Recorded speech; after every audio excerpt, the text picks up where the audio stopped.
Hi folks, happy Friday, welcome to the weekend. I trust that you've been able to get some good science fiction reading done this week. And on that topic, what have I been reading? First, I finished Jack Glass by Adam Roberts, which I listened to on audiobook. And this isn't a whodunit as much as a why done it and a how done it. In the future, the solar system is teeming with billions or trillions even, the vast majority of them dirt poor, living in shanty bubbles scattered around the solar system. The prison system in this future is completely privatized, and conflict labour is used to hollow out asteroids for future prime real estate, and a nice profit for the prison company. Jack Glass is imprisoned with 6 others in a tiny rift in an asteroid which has been sealed over with some kind of fast sealing gel. And they've got the bare minimum of tools and equipment. They must work together quickly to make enough space to work and live, and to get a little fusion generator working to provide some heat and some water before they freeze or die of thirst. And of course, there won't be any issues getting 7 convicts to self-manage and work together, will there? Suffice to say that there will, and there were many, many issues. So this opening section is pretty full on with some of the usual prison violence, sexual assault and power games. And Jack Glass needs to get out before the authorities realise who they've actually caught. For he's been in prison for a crime that he didn't commit. No, his crime was much, much worse.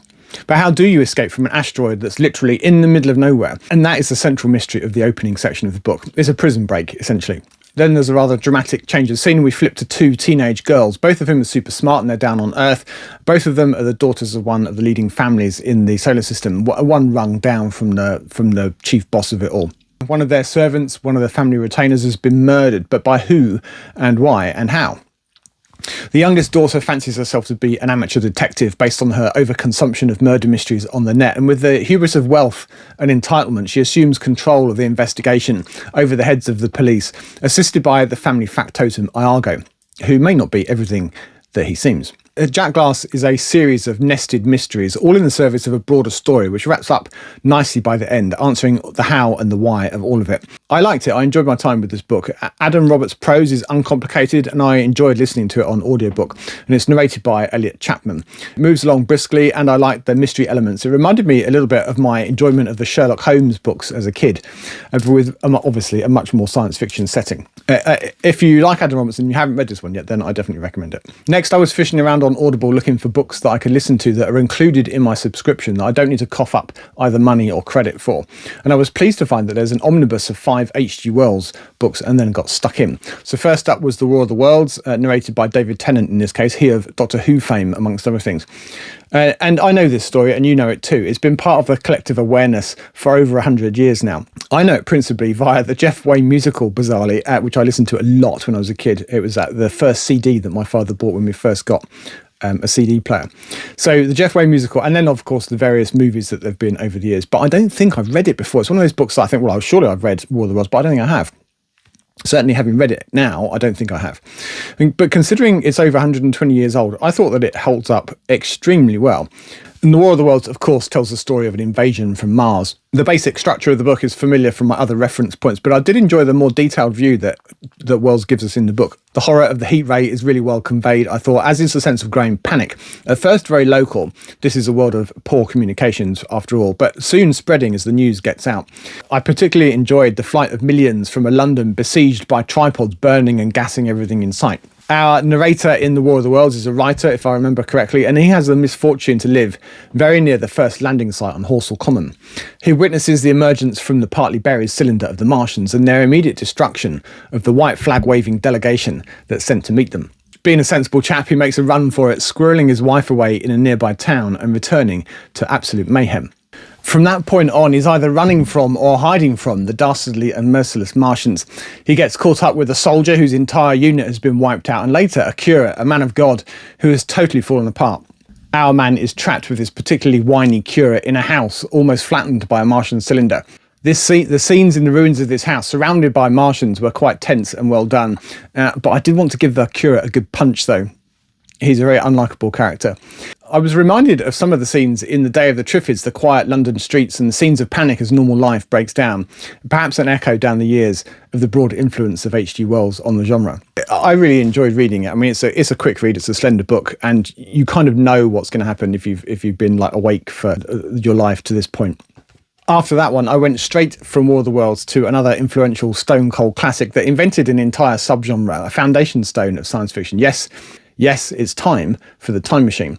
H.G. Wells is thought to be the first to coin that term, by the way. How many times has that been used in the decades since? Unlike the War of the Worlds, I was much less familiar with this story, so I was coming to it fresh. It was narrated by Hugh Bonneville, he of Downton Abbey and Paddington Bear, and like David Tennant, he did a marvellous job.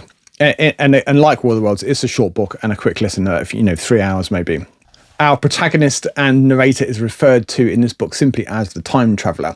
He's a Victorian, obviously, given the time of writing, an amateur scientist, and he's invented a time machine, which he's busy showing off to some friends at dinner at his house. After some preliminaries, he sends himself off already on the time machine, and in the story we see him return later in the meal looking very dishevelled indeed. He's clearly been through some stuff, and he proceeds to tell his tale to his sceptical friends. He initially moves over 800,000 years into the future, in which there's little trace of our civilization. It's a changed world, and he finds some strange beings, which it turns out called the Eloi, and they're almost childlike both in their behaviour and appearance, and they're docile and friendly, hooting and cooing to each other by way of stilted communication. And they're all petrified of the dark, and we soon find out why. After he's been there for a bit, he goes on a bit of a look around to have a recce, and when he returns, his time machine has vanished. He's trapped 800,000 years in the future. At night, particularly on dark, moonless nights, from beneath the ground appear many-legged, monkey-type creatures, the Morlocks, that will either snatch you or eat you, or both. They're horrifying, and our man suspects them of taking his time machine for reasons unknown. He postulates to himself that the Eloi and the Morlocks are both branches of humanity, with the Morlocks essentially farming the docile Eloi for food. The Morlocks are a rather on-the-nose proxy for the great unwashed, and the Eloi for the upper echelons of Victorian society, a commentary by Wells on the class divisions of the time, perhaps. We already know that he gets back to 18 whatever it is, so he must retrieve his time machine somehow. And Wells goes on to tell that story, which involves a terrifying flight through a pitch-dark forest with Morlocks on his tail and a desperate scrap and a last-second operation of the time machine, throwing him even further into the future, eventually millions of years. Weeks or months have passed for the time traveller as he spends time in the future, but he returns to dinner just 3 hours after he left. I really enjoyed listening to Hugh Bonneville read this to me, but I mainly enjoyed the ur-text nature of the book, the first time travel story, the first time machine, the first glimpse of a far future dying Earth, and so many firsts that we have read and listened to many, many times in the science fiction books that have followed. I was on a roll with HG by that time, and I went straight on to The Invisible Man, another story which has sunk deep into the cultural psyche, but which I've never read, and I don't even have a physical copy of it. This one was read by Sophie Okonedo, and I think that she did just as good a job as the other two chaps. Griffin is a scientist. He specialises in optics, and he's invented a way to change the refractive index of human flesh, equalising it with that of air. In true Victorian scientist fashion, he applies his new technique to himself, but oh no, he's unable to reverse it. Griffin is now the Invisible Man. At some indeterminate time after making himself invisible, he rocks up at a village inn run by Mr. and Mrs. Hall. It's the dead of winter and snow is falling, and the Invisible Man is got up in the iconic Invisible Man outfit of overcoat, broad-brimmed hat, sunglasses, fake nose, and a lot of bandages. Mrs. Hall doesn't often get tenants in the winter, so she's happy to take his coin, despite his odd appearance and rather rude manner.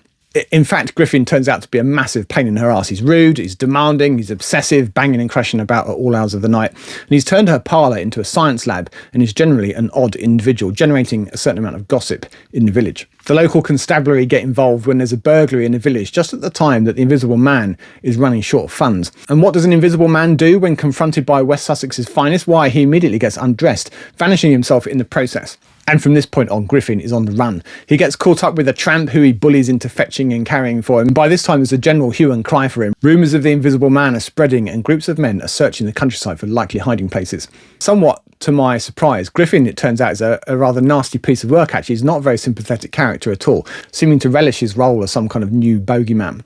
More by luck than judgment, he holds up in the house of a Dr. Kemp, who turns out to be an acquaintance of Griffin's from medical school. Relieved at finding a familiar face, he proceeds to tell Kemp and us of his experiments and how he came to be invisible in the first place. The tale ends with a final chase across the countryside, Griffin dodging pursuers until he's finally cornered. Of the 3 H.G. Wells books that I binged last weekend, I like this one the least, I think. I didn't dislike it, I just didn't like it as much as the other two. And maybe it's just because I'd overdosed on Victorian prose by this point, or perhaps Griffin is just a lot less likeable than the other protagonists. Next was a reread for me, Heliconia Spring by Brian Aldiss, this time in physical book form. I read this first as a teenager after buying a set of 3 paperbacks from my local independent bookshop, like a good boy. I actually bounced off it pretty hard the first time I read it back in the day, and then I picked it up again 2 or 3 years later and had another go and enjoyed it much more, reading it at that time through all 3 books. But I haven't read it for decades, so I was intrigued to know what I would think of it this time around. So Brian Aldiss imagines a world, Heliconia, which orbits one star with the usual pattern of days and years, albeit different to ours. But it's a binary star system, though, so that whole system orbits another star, with quite stark effects on the long-range climate on Heliconia. We actually begin Heliconia Spring in the final decades of the long winter, and humanity is hanging on by its fingertips in the extreme cold. Reading it again now, I can see how I might have been turned off by the opening section. Aldiss hurries through quite a bit of history to get to the interesting bits 2 or 3 generations down the line. And so you don't really stick around with any of the characters or get to know them, and it's a little bit disjointed, I think. But anyway, Yuli is a young man out hunting with his father when the Fagors attack, and the Fagors being the other sentient race on Heliconia. And they're much better suited to the extreme temperatures of the long winter. They are the abominable snowmen, or the yetis of the piece, with added horns. Separated from his father, Yuli ends up in Panaval, an underground city with quite a sophisticated society in comparison to where he was brought up. And years later, he's on the move again with a small group of fellow travellers, and they merge with an existing settlement to form a new town of Embruddock, or Oldorando. I always get a bit confused about what it was called. I think it's been called both at various times. But anyway, flash forward 2 generations and Yuli's grandson is now an old man, losing his grip on power. The weather is very slowly improving with each passing year as distant Freya, the second star, gets closer, or rather they get closer to it. For me, this is where the story takes off. So if you're considering giving Heliconia Spring a go, do stick with it for the first 100 pages or so. It is definitely worth it. The whole Heliconia trilogy is really a study of the implications of the long-range climate cycle on the life on Heliconia. As the story progresses, we get more and more evidence of how life has adapted to this cycle, from microbes to ticks to plant and to animal life. Many find ways to go dormant or transform into some more basic form of life over the long centuries of extreme cold. This waxing and waning of life, the turning of influence and power of the humans and the Fagor, and what turns out to be their codependence, is all very interesting. Civilization is another casualty of the long winter. Records, knowledge, history itself, whatever's been built up over the long summer ends up getting lost to the ravages of the extreme cold and the battle for basic survival. Each time it warms up, civilization is made anew on the meagre bones of past attempts. For example, it's quite near the end of the first book, before the first wheel appears. I really enjoyed this aspect of the book more than I enjoyed the actual story, if I'm honest, although the 2 things are somewhat intertwined, of course. I did enjoy it, though, and if I hadn't already read all 3 more than once, I would definitely be moving straight on to Heliconia Summer, I think. And I would like to give that a reread too, but I'm not in any particular rush. I'll get to it at some point this year, I think. So 5 books down, albeit 3 of them quite short, but that I think still is a pretty good week, although heavy on the audiobooks by virtue of just spending nearly all of last weekend out on the trails. My last big training weekend ahead of the stupid event that's coming up in a couple of weeks' time. But anyway, tell me, what did you read this week? Is there anything that you particularly recommend? Do let me know in the comments down below. There's no indie corner this week. I didn't have any books to share with you until the last minute, and I haven't got time to sort that out for this week, so that will have to wait until next week. Briefly then, channel stuff next. Subs are at 5,242, which is up 140, which is a really great week. And if you're one of those 140, or if you've just stumbled across my channel for the first time today, then a huge welcome to you all. My name is John, and I focus on collecting, reading, and talking nonsense about science fiction books, old and new. Comment of the week this week was from somebody called Beethoven23451, I think, who responded to my Lucky Finds video from a few weeks back. He tells a tale guaranteed to warm the cockles of any scavenger's heart. I assume it's a he, gives some details of some fabulous books that he's found over the years, some of which are now worth a goodly amount. I'm particularly envious, in an entirely healthy and wholesome way, of course, of his Octavia Butler find and his copy of More Than Human that he found for pennies, which is now worth hundreds. Of course, I also assume that they still sit proudly in his collection, very much unsold. Thank you to Beethoven for taking the time to leave a comment. I do appreciate it, and to all of you that have done the same over the last week. Thank you very much. Right, let's take a quick look at what was on the channel this week. On Sunday was March's book haul, in which I went through all of the books acquired since the middle of February, and there were quite a number of them, which I then subsequently really struggled to fit on my shelves, but that's a whole other story. And then on Tuesday, there was a bumper crop of audience book recommendations harvested from the comments on my videos over the past year. If you haven't watched either of those, and I commend them to you both, they're definitely worth your time. I think particularly the audience recommendation video, in which there are zillions of really fantastic book recommendations, as you'd expect. I didn't cover all of them in the video. Some of them are in the description text in the video, but definitely worth a watch, I think. On the book buying front, it's been a sort of busy week, actually. In a few months' time, a friend of mine is visiting from the US, and I have her on book mule duties. And she tells me that I have an entire suitcase and a 20-kilo weight allowance to play with. And so far, I've ordered 5 books to be delivered to her home so that she can bring them over. 2 of those are list-based purchases. 2 are collection completers, so not collection fillers, but the last book. 2 different books, for each from different authors, which were both the final novel that I was after in each case. Plus there's a final part of a trilogy, and I'm sure I will add to that little pile for her to bring over in the coming weeks.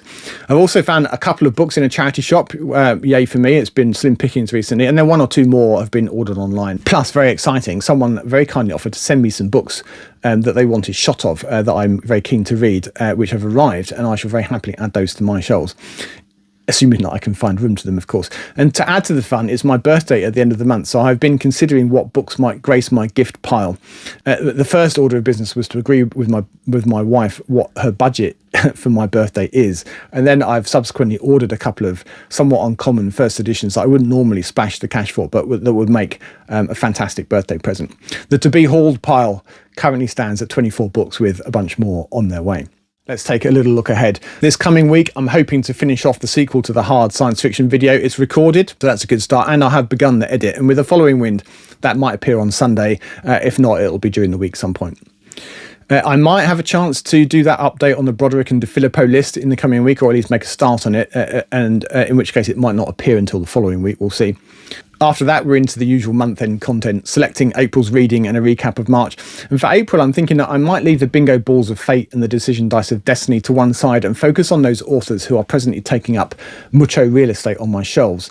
Do I enjoy their writing sufficiently? Do they deserve to occupy that much space? That type of thing. So it might be a keep or chuck exercise. We'll see. Maybe I'll do some of that and some of the usual bingo balls, etc. We'll see. All right, what shall I be reading this week? I am about a third of the way through A Dream of Wessex by Christopher Priest. I thought that I might finish that this week, but I didn't get to it in the end. And this, I will say, is a pretty strange book. I'm beginning to get the measure of Christopher Priest. I've read several of his books now, and he's done his usual job of kind of unsettling me and putting me off balance a little bit, struggling to work out what the hell's going on. And I think that's a good place to be. I'm enjoying it, I'm intrigued, and I'm keen to read on. Once that's done on physical book, I think I will move on to The Labyrinth Key by Howard Hendricks, which is one of the books on the Broderick and De Filippo 101 Best Books list. And if I wade my way through that, then I'll make a start on Kite World by Keith Roberts, of course. And if I finish that, I have 1 book left on my physical TBR pile, which is White Queen by Gwyneth Jones, and I'm hoping that I'll get to that before the end of the month as well. On audiobook, I'm about a third of the way through The Illustrated Man by Ray Bradbury, maybe a bit more than a third. I have read, I think, 1 Ray Bradbury book before, which is Fahrenheit 451, but a long time ago. It might even have been when I was at school. So it's really my first recent experience reading/listening to his writing, and it is rather wonderful. There's some really wonderful stories in here. I'm looking forward to reading the rest. When I finish that, and I should finish that this weekend, then I'm going to move straight on to another author that I haven't read anything by, and it's Michael Moorcock. And I found on Audible, included in my membership and thus free, the first 4 books in the Elric series. So I'm going to start with Elric of Melniboné and see how I get on with those. As usual, thank you for watching. Have a wonderful weekend, and until next time, goodbye for now.